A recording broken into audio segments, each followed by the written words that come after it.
नमस्कार। 4C supreme law partners के इस नए कानूनी एपिसोड में मैं एडवोकेट डॉक्टर अजय कुमार पांडे आपका स्वागत करता हूँ। ED, PMLA, money laundering act, जिस नाम से आप उसको पुकारें, बवाल का विषय बना हुआ है।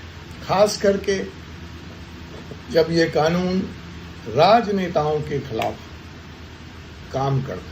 आपने देखा कल सुप्रीम कोर्ट में केजरीवाल जी को जो अंतरिम जमानत मिली, उसको ऐसे प्रचारित किया गया जैसे केस से ही उनको छुट्टी मिल गई। तो खैर, आज एक मुकदमा मैं आपके सामने पेश करने जा रहा हूं, जिसमें मैं सिर्फ यह बताने की कोशिश करूंगा कि ईडी कानून सिर्फ पॉलिटिशियंस के खिलाफ नहीं, और ईडी के पास इस वक्त जितने 5000 से ऊपर केस रजिस्टर्ड हैं, उसका बहुत छोटा सा भाग राजनेताओं के बारे में। जो कन्विक्शन रेट को लेकर के ईडी की सवाल उठती है, वो कन्विक्शन रेट भी बहुत हाई है, लेकिन कोई तथ्यों पे बात करना ही नहीं चाहता।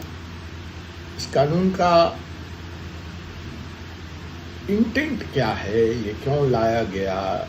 ठीक है, मैं मानता हूं सेक्शन 45, सेक्शन 19(1), सेक्शन 19(2) इसकी समीक्षा हो, लेकिन ये राजनेता उस दिन कहां सो रहे थे जब संसद में ये कानून पास हो रहा था। आम जनता पे लगे तो ठीक, तो इनको दर्द नहीं होता।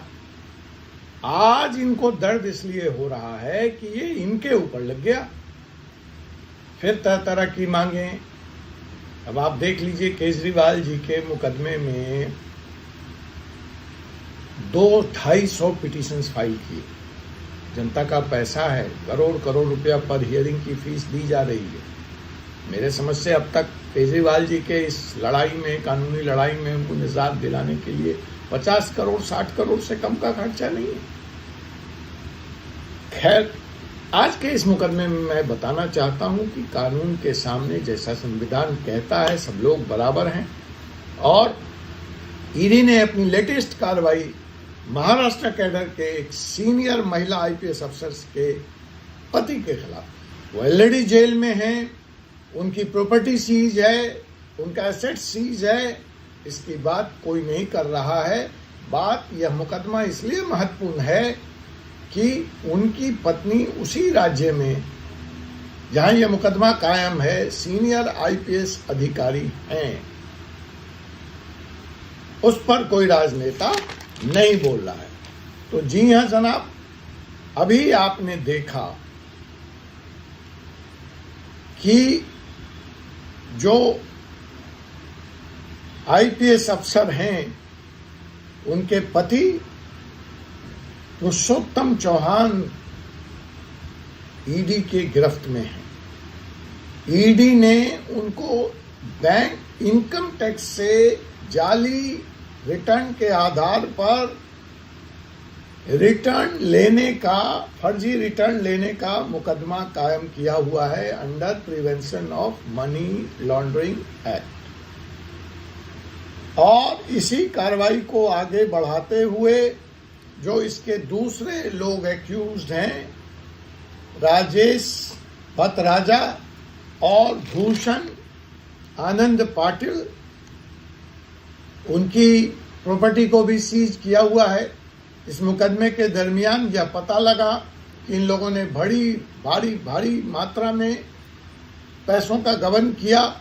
263.95 करोड़, मतलब 264 करोड़ का ये गबन है इनकम टैक्स से फर्जी रिटर्न, जो टीडीएस रिटर्न आता है, ऐसा इन्होंने लिया है। और उससे इन्होंने बेहिसाब संपत्ति बनाई है। लोनावाला में प्रॉपर्टी बनाई है, खंडाला में प्रॉपर्टी बनाई है, और कंपनी के बैंक अकाउंट में इन्होंने करीब 14.2 करोड़ रखे हुए थे। इंश्योरेंस पॉलिसी ली है, और ये सारी प्रॉपर्टीज और ये सारी संपत्ति ईडी ने सील कर ली है। ये केस वहां पे हुआ तानाजी मंडल अधिकारी, जिन्होंने, ऐसा उन पर आरोप है कि टीडीएस रिटर्न्स गलत भर के आईटी डिपार्टमेंट से फर्जी तरीके से, गलत तरीके से लगभग 264 करोड़ का रिफंड प्राप्त किया।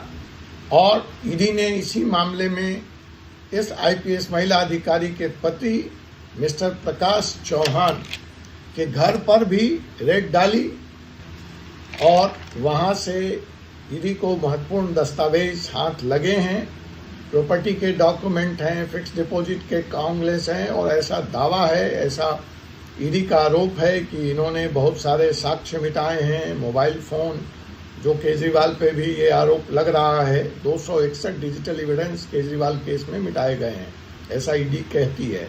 तो यहाँ पे भी ये एविडेंस मिटाए गए हैं और इस वक्त 16.8 करोड़ का एसेट्स जो है ईडी ने सीज कर लिया है, उसको कोर्ट से कंफर्म भी करा लिया है। लेकिन ईडी का ऐसा मानना है कि इसमें अभी और गिरफ्तारियां भी होंगी और भी प्रॉपर्टी सीज किए जाएंगे। तो इस छोटे से मुकदमे के आधार पर मैं सिर्फ यह कहना चाह रहा हूं कि कानून अपना काम करता है। सामने जो आरोपित व्यक्ति है या तो वो दोषी हो या तो निर्दोष हो, उसके आधार पर फैसला हो सकता है, न कि वो पॉलिटिशियन है, सीएम है, आईपीएस है, आईएएस है, क्या है। तो आज ईडी के इस दूसरे रूप का आपको मैंने विवरण दिया, परिचय कराया। आपसे पुनः एक ऐसे ही मुकदमे में मुलाकात होगी। तब तक के लिए मुझे एडवोकेट डॉक्टर अजय कुमार पांडे को अनुमति दीजिए। जय हिंद, जय भारत।